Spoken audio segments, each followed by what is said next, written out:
small estate in a place called Nottinghamshire. I was third of 5 sons, and I was the one with fire. I wanted to leave this tiny place. In my ordinary life, I longed for excitement, dare and do, challenge, adventure, and strife. My son, since you seem to have answered in trousers, I'm sending you away to Cambridge, and then an apprenticeship with a surgeon where you will stay. For 4 years of training, and then, wild boy, your life will be your own. Good luck. Keep in touch. We'll miss you. Somewhat. As you conquer the great unknown. I'll finish my schooling, then I'll set out to see the world on a ship. I'll find wonders beyond comprehension. It'll be an astonishing trip. And that's what he did. Many years later, when it finally came to be, that Lemuel Gulliver, now a ship surgeon, set off for life at sea. It was May 1699 that the Antelope set sail from Bristol in England towards the South Sea on a voyage that could not fail. We're fit and hardy, intrepid and brave, and we love the salty air. Bring on danger! Bring on storms! We can sail anywhere! No challenge too big, no task too small. We're frightened of no manner of beast, for a dauntless, audacious, exceptionally bold, and go life as an endless feast. Indeed, all went well for the first 6 months. It was a magnificent journey. With waters kind and breezes sweet, the crew felt happy and free. But then one day the clouds began to gather and clot and roil. The sea turned black and foamed and tossed and swirled in a terrible boil. The sea held secrets dark and deep and cared not a whit for men. This isn't fair! We don't deserve it! And it isn't in our plan! The ship was dashed onto a rock and split into 1,000 pieces. Every man aboard was thrown into whirling reaches. Some went straight to Davy Jones' locker with no time to scream or pray. Others battled the turbulent waters, but they too were swept away. Gulliver made his lucky escape on a long boat, rowed hard and fast. Finally, exhausted, he reached an island, safe on dry land at last.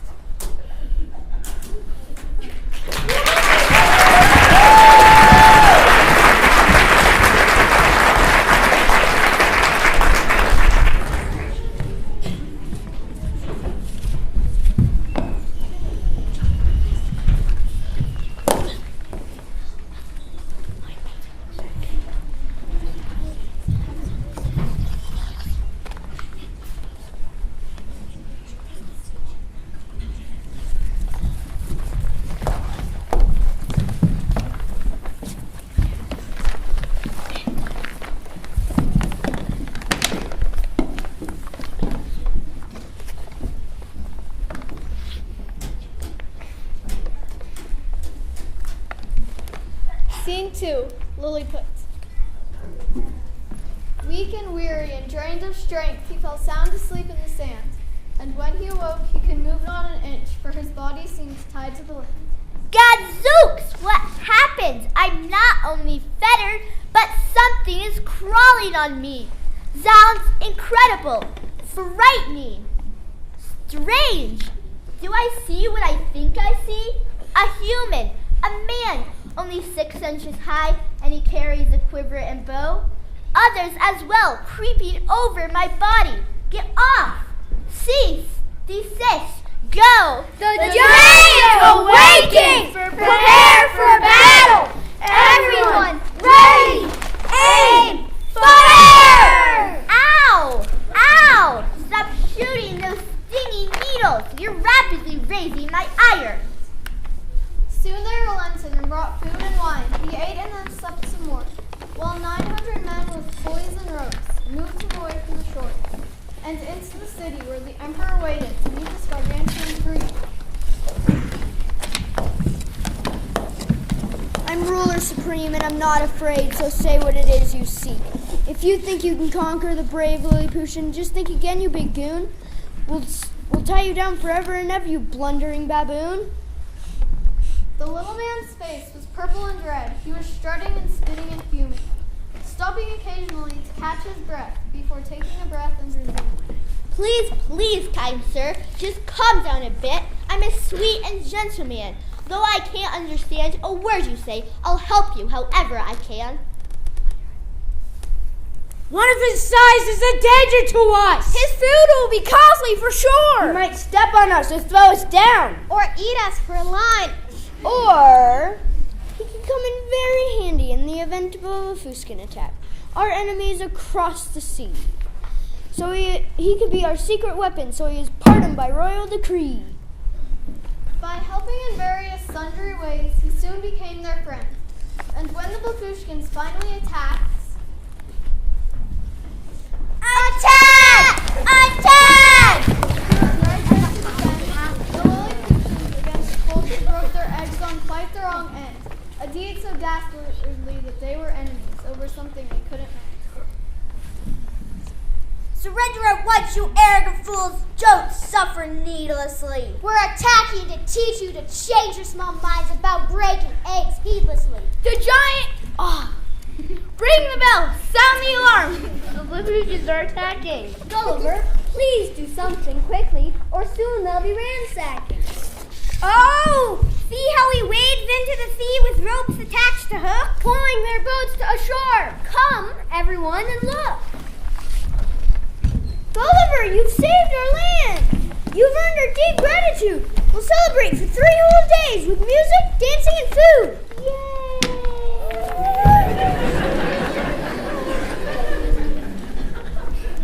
But he wasn't a hero to everyone, and soon vile plots arose to sneak upon this gentle giant and bring his days to a close.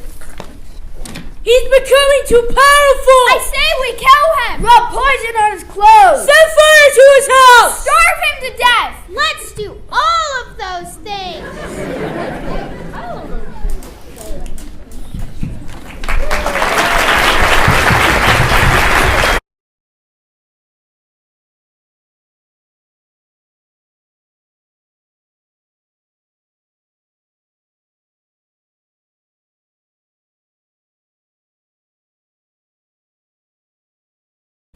Scene 3, England. Then to Brobdingnag. A passing ship returned him to England, where he caused both shock and surprise when he told of his strange adventure. It's obvious that he lies. We're glad that you're back, but really now, your tales are quite inane. 6-inch people in a miniature land? Sea's pickled your brain. Perhaps you can believe your eyes, if you can't believe my words. Take a look at these castles and sheep. Amazing! Astounding! Absurd. Can it be true? Can this land exist? Oh, the world is full of wonder, and you're the greatest traveler of all. Please forgive our egregious blunder. And so Gulliver became famous far and wide. He told each story endlessly, with relish, verve, and pride.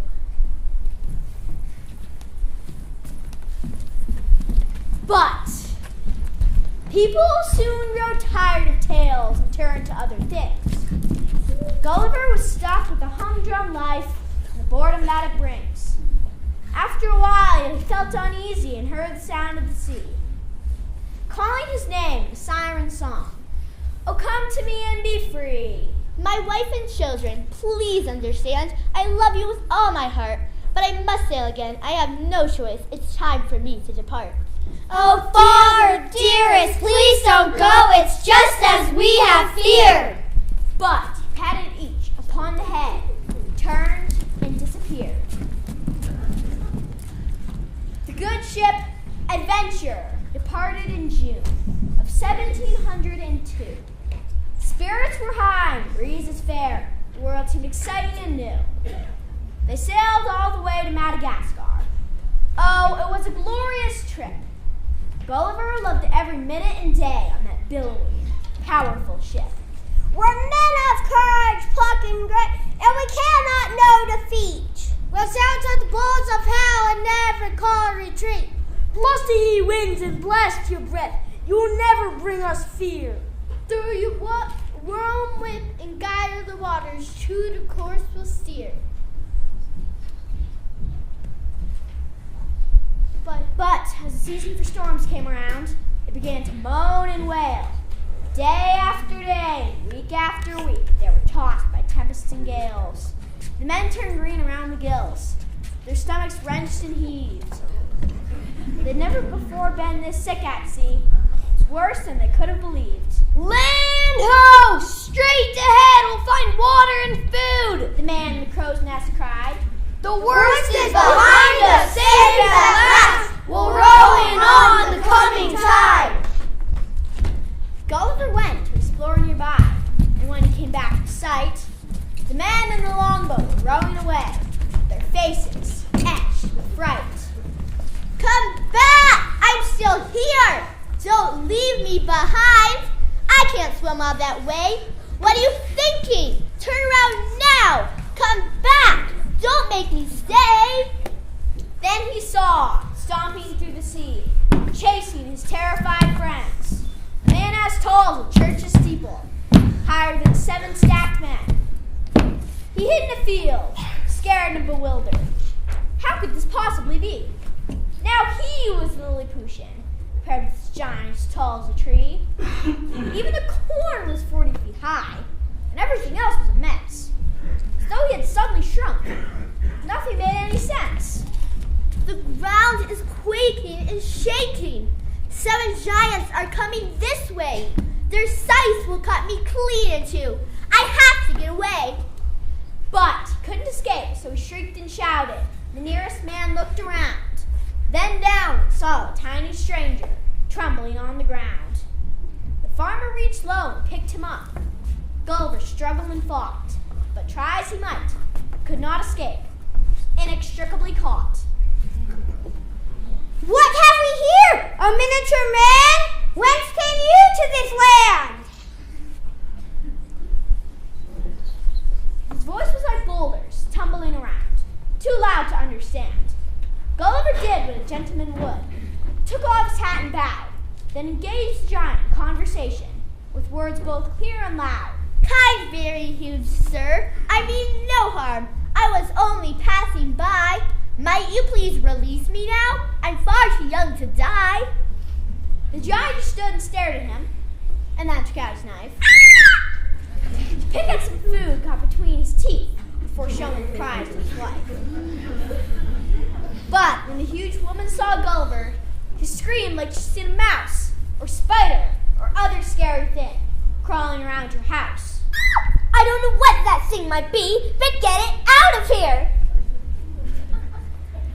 He's a tiny phenomenon, my dear. You have nothing to fear. Then I'll take to him with a flash water. He's unnatural and creepy. Get rid of him while I'm in bed. This ruckus has made me sleepy. The 20-foot son took a sudden interest in the toy his father had brought. He reached out with his huge, fat fist and grabbed Gulliver on the spot. Once again, his life was in danger. The son held him upside down, and high in the air, he swooped and dipped, swinging him all around. He can't even feel it because he's really not real. He's not at all like us, so I can treat him out for our life. Stop making such a fuss. Just when his head had stopped spinning, the baby grabbed this new toy and popped his hand into his mouth. Another naughty boy. Good, good. Eat them, yum, yum. The baby slobbered and giggled. Gulliver thought he might lose his hand, so he shouted and flailed and wiggled. Bad boy, yucky, not nice. And he threw the small man onto the table. By now he was bruised and battered and bashed, so rested until he was able to sit up again and eat crumbs of food, waiting for strength to return. But more danger faced him wherever he went, a cruel fate he was soon to learn. When I was a giant, I was cautious and careful. I saw their small delicacy, but these oafs have no clue I'm man and will soon make mincemeat out of me. The giant put Gulliver into a room where a matchbox served as his bed. He was terribly frightened of closing his eyes, but sleep got the best of dread. He slept long and hard with frightening dreams, then awoke to find they were true. 2 rats attacked him, one from each side. His sword knew just what to do. Oh, why should I ever decide to roam? I want to be safe in my house, where babies don't try to swallow me, and I don't have to live in fear of a mouse. It didn't take long for the farmer to guess that folks would pay money to see this bizarre little creature found in the field who had come from over the sea. So, every day for the next several months, Gulliver sang and danced on a table surrounded by curious giants, who were thrilled by this marvelous chance to see something so rare, so weird, so strange, that they talk about it for years. Every time they moved, spoke, or jumped, the place would erupt in cheers. Woo! Amazing! A marvel! He looks just like us. And yet, he's incredibly small. He has arms and legs. He speaks and sings. A breathing, performing doll. Work harder, work faster. There's money to make. In town just over the hill. You work for me. No time to rest. I can't give you time to be still. He's pale and stumbling. He seems to be sweating. Let's poke him with a stick. We paid good money to see this freak. But he's all weak and sick. I'm exhausted, dazed, and dizzy. I can hardly raise my head. If something doesn't drastically change, I'll very soon be dead. The queen summons you to her palace. She will see this phenomenal man. So you must make haste. She awaits you. So hurry as fast as you can. Gulliver slept through the journey to the castle on the hill, and if he hadn't heard her gentle voice, he might be sleeping still. Small person, I'm flabbergasted by your shape and your design. You are entirely perfect in every way. I wish you to be mine. Your Majesty, he is of great value, and I love him to the bone. I will pay you 1,000 pieces of gold to have him as my own. Although it breaks my heart in two, though he is about to die, I'll part with him for this paltry amount, so sweet little man, goodbye. The sweet little man stuck out his tongue at the giant so greedy and mean. Then, turning to his royal rescuer, he bowed before the queen. Gulliver kissed her finger, then whirled and danced around. The queen just laughed in pure delight at the new pet she had found. Oh, fine little man, we'll build you a home. You'll be safe and free from care. Everyone here will show you respect. Your treatment will be fair. Oh no, my pretty. It won't be like that. After years of being small, I'll give you a taste of my own medicine, now that I feel tall. Oops, I accidentally dropped you into a bowl of cream. Oops, I threw a fly into your face. The dwarf said, her eyes agleam. Watch out! I didn't mean to shake that apple tree just now, but you should have been walking underneath. Ow! Ow! Ow!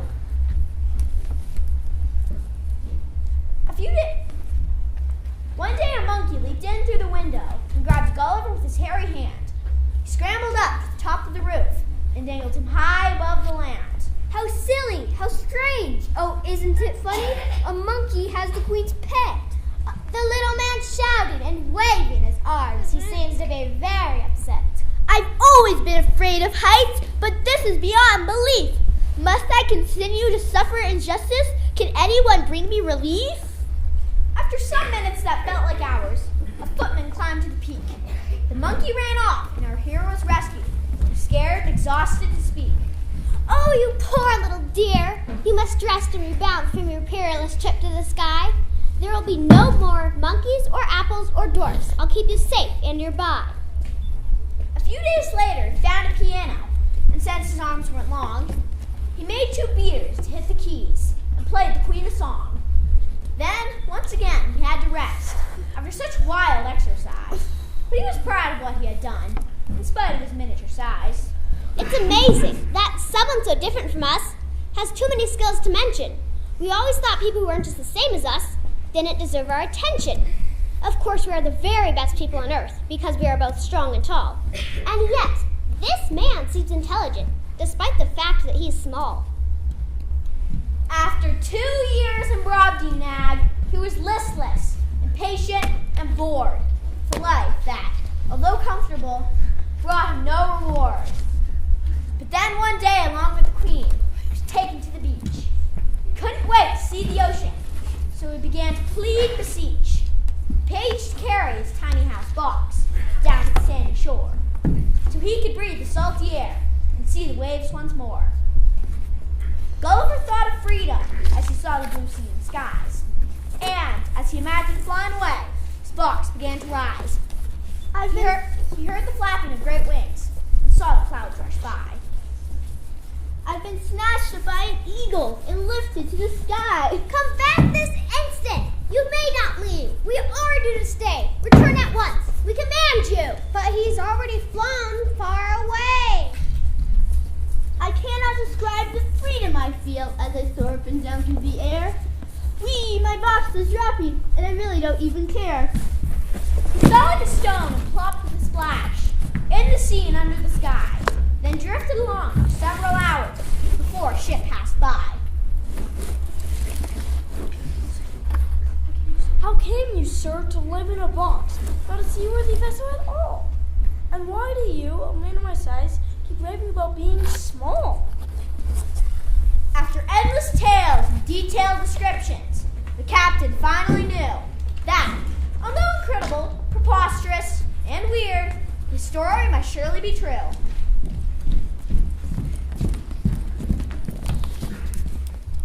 Wife, children, remember me?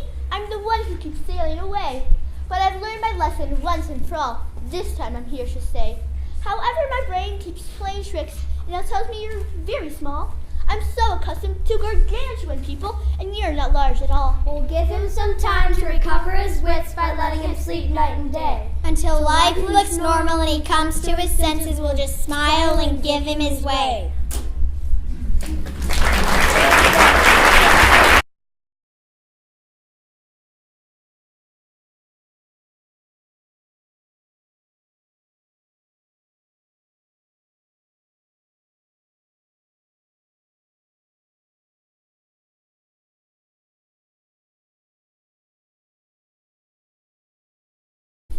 Scene 4, Laputa.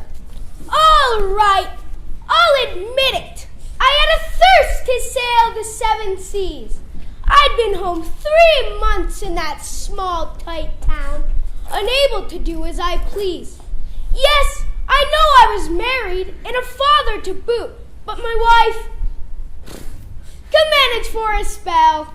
So my friend, Captain Robinson, was able to talk me into sailing on the ship Hopewell. Goodbye, whoever you are. Drop by next time you're in town. In the meantime, we'll try to remember your face While you're out wandering around.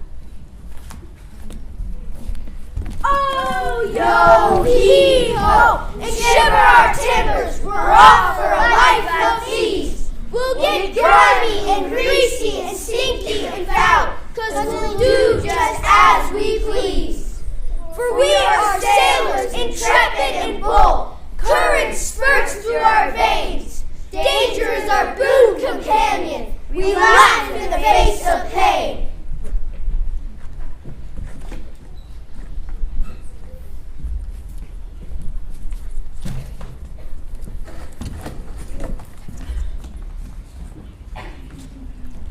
Pirates off the starboard bow. The ship is closing fast. Man your cannons, grab your swords. Adventure comes at last.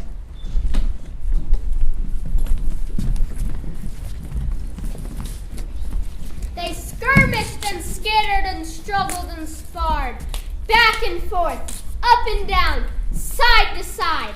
The pirates at last seized control of the ship and ordered the men held and tied. Shame on you, rapscallions, for taking our ship! You are impolite, ugly, and rude. Here we were, just minding our business, when you saw fit to intrude. Shut your mouth, hold your tongue, you insolent cur, or I'll cut off your ears and eat them. You lily-livered sissy britches, how dare you object to a mayhem? You're so pitiful, such a lightweight, you make me sick. You're all blather and babble and show. I want you not in my sight, so over the side you go. So Gulliver grabbed a small canoe as he swam alongside the ship, then paddled away as fast as he could on another amazing trip. I sometimes wonder in the dark of night if I've chosen the right profession, if it's not storms, tiny folk, or behemoths. It's pirates with undue aggression. The day was sunny, the breezes kind, the clouds were thin and high. When suddenly darkness covered the land, a black shadow came through the sky. Unless my eyes do now deceive me, a great island floats overhead. Is it safe? Should I shout and ask them to help me, or stay down here instead? I see people and buildings with stairs on the side on that strange chunk of earth way up high. Then down came a chair, fastened to a chain to pull him up into the sky. Except for the fact that it was an island drifting along overhead. The place looked somewhat normal. Could it be there was nothing to dread? But when he alighted and looked at the people, his smile turned into a frown. For their heads were tipped to the left and the right, and their eyes were pointed up and down. Woven into all their clothing were suns, stars, and moons, along with the musical instruments. They all looked like buffoons. It's Strange that you're here, but okay, we guess. Let's go see His Majesty.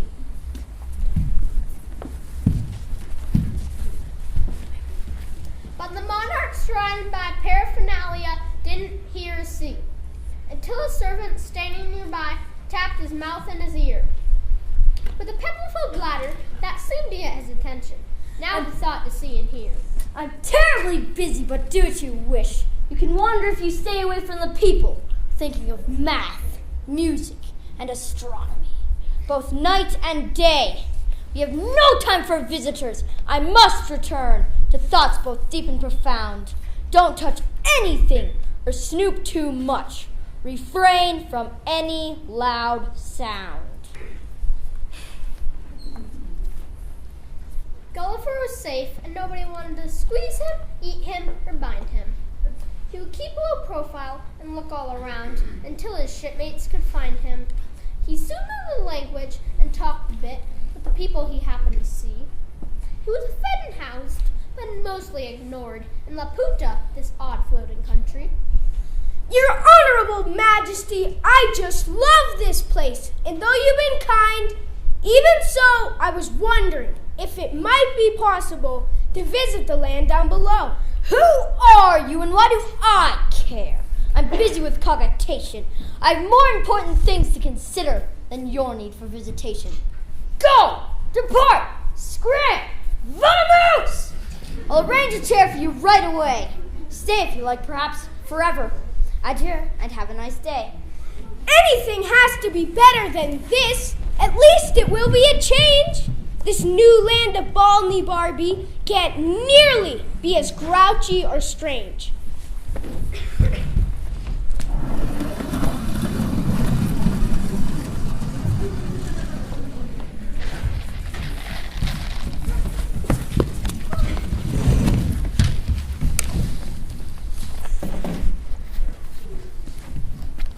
I am Lord Mendoni, and I'll be your guide.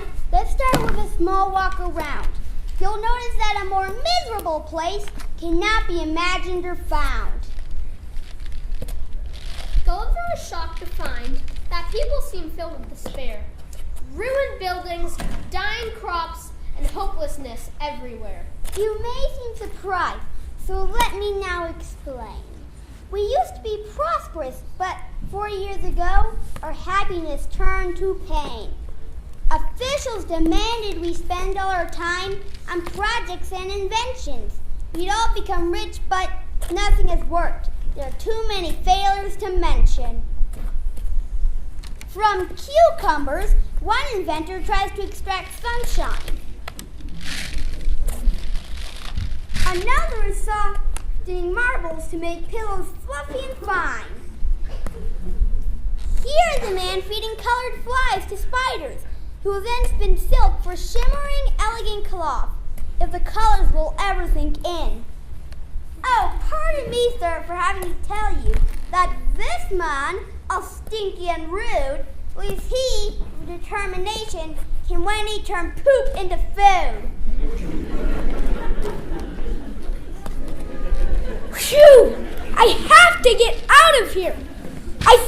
I'm losing my mind.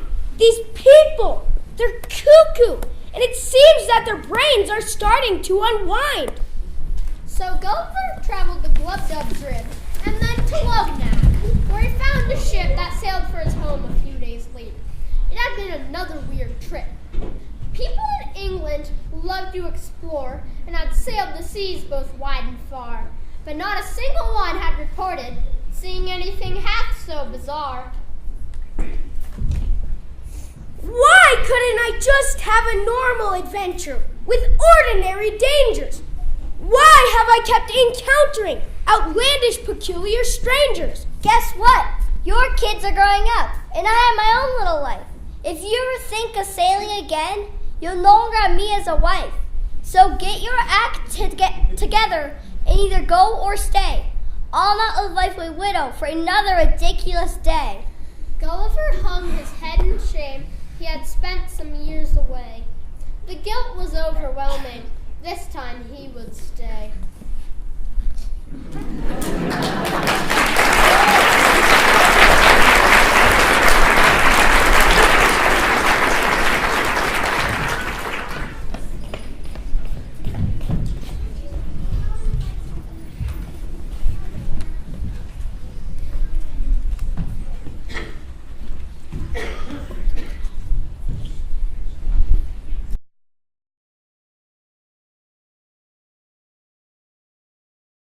Scene 5. Humans! For 5 long months, he paced inside. His life was unbearably dull. He watched the sky and smelled the sea, and thrilled to the cry of gull. And then he was off, sailing again, this time towards the far south seas. He signed on as captain, so he could go where he pleased. Oh, there's nothing quite as salubrious as the windy, salty air. It stings the skin and stirs the heart, but it makes a mess of our hair. We'll sail beyond, before, between, near and far and around. We're not afraid of anything except solid ground. But some of the crew died of fever, so he had to hire in more. He later found out that they'd been buccaneers. Great danger lay in store. They decided to seize the ship and return to their pirating ways. So they grabbed him and locked him up in chains, where he stayed for several days. Fools! Scoundrels! You live to rue this dastardly craven deed! You lily-livered, gutless cowards, all gluttony and greed! He's driving us crazy with all of his caterwauling. It's time to rob and plunder! If we keep him with us any longer, it'll be a terrible blunder. Here's some food and a change of clothes. Just look for a nearby village. Now we're off to have some fun As we loot, maraud, and pillage! Bye! Hope you survive. Not really. Maggots! Miscreants! Scallywags! Your mothers would be so ashamed if they knew how much you've dishonored yourselves just for fortune, loot, and fame. Gulliver once again found himself in a strange and unknown land, but dangers lay ahead, unexpected and unplanned. After snacking a bit of rest, he followed an inland track. Passing a field, he saw some creatures with hair on their chests and backs. They looked a lot like people, but had long teeth and claws. They jumped and pounced like animals and screeched without a pause. Ah! I'm not sure what you are or why, but I warn you, just stay back. I recognize that threatening look. You're preparing to attack, but I'm a real human, and I am armed. You'll be slashed in the blink of an eye. Scram! Vamoose! Retreat! Get lost! Allow me to pass by! Suddenly they turned, whimpering with fear. He turned to see a dappled horse, slowly walking near. The horse examined Gulliver. Then another came their way. Yeah. Yahoo! Yahoo! They snorted in disgust, then turned to walk away. Yahoo! Yahoo! Yahoo! Yahoo! He repeated what they'd said, till they were surprised as they stopped and turned their heads. Human! Human! Gulliver repeated, unfazed, the word as best he could. The horses were amazed. They led him to a stable, and there, several Yahoo creatures were crouched, stuffing their mouths with food. But they're eating! I can't believe it! They're gnawing on rotten meat! Disgusting, revolting, repulsive! How will I get something to eat? They offered filthy food and said, Yahoo! Yahoo! Again, they thought he was just like one of the beasts, tied up in a pen. He pinched his nose with his fingers and turned his face away. So they offered oats and roots from the garden, or bales of delicious hay. How can they treat me as an animal? I'm cultured and refined. I must show them my intelligence to help them change their mind. I've traveled the wide world over and faced dangers in every nation. I always thought I would die with valor, not waste away from starvation. But then he spotted a cow nearby and knew he could survive. Man could live months off and died of milk, bored but still alive. Soon his stomach was full and happy, but problems lay ahead. Why were the horses so civilized and the people ill-bred? Although it makes no sense to me, the horses rule this land, while people called Yahoos are kept as slaves. It's so hard to understand. Gulliver was eager to learn all he could, so he studied the language each day. Soon he could speak with skill and ease, to engage in refined repartee. In this land, where everything seemed upside down, the humans were the masters, and the people like Yahoos were thought of beasts, hairy, stinky, and dumb. For 3 years, Gulliver stayed as a valet to the master, human. Both man and horse spoke of their homeland as language came faster and faster. I've noticed that all of your handsome herd is gentle, peaceful, and fair, while people in my land get angry and fight, shout, and frequently swear. The kind of peace I've found in this place does not exist at home. I'm ready to stay here forevermore. I have no more need to roam. Although I have grown quite fond of you and consider you a fine pet, it is my sad duty to send you away. The council finds you a threat. They feel that a Yahoo's intelligence might encourage the others to fight, to rise up against their masters. In their numbers, there could be might. But my lord, I find the Yahoos repulsive. I would never turn on you. I believe you, my great and gracious friend, but there's nothing I can do. I do not rule this land alone, and others wish you away. So although I'll miss you very much, you simply cannot stay. It took him 2 months to build a boat. But then after he bade them adieu, he heard, Human Yahoo! Take care, gentle Yahoo! The boat floated east for several days. Then a Portuguese ship sailed near. They didn't want rescue by Europeans. The very sight of them filled him with fear. He remembered the ugly habits of men, trusting only horses instead. Go away! Leave me alone! Going back now fills me with dread! He seems to speak English. We can all understand him, but in such an unusual way. Instead for words with his mouth, he whinnies and smells like hay. Its clothes are of hides and his shoes of wood. His stockings are made of fur. He's afraid of us when we draw near. And yet he's a man for sure. I hate these creatures. They're mean and they smell like animals fenced in a pen. I've been happy and free from human disgrace. I'll not be a man again. He asked for milk and oats to eat and insisted on sleeping on straw. He snorted and snuffled and blew out his lips and said he would follow no law. He was frightened, timid, anxious, suspicious, Defensive guarded, wary, refused to behave in all ways. Englishmen found customary.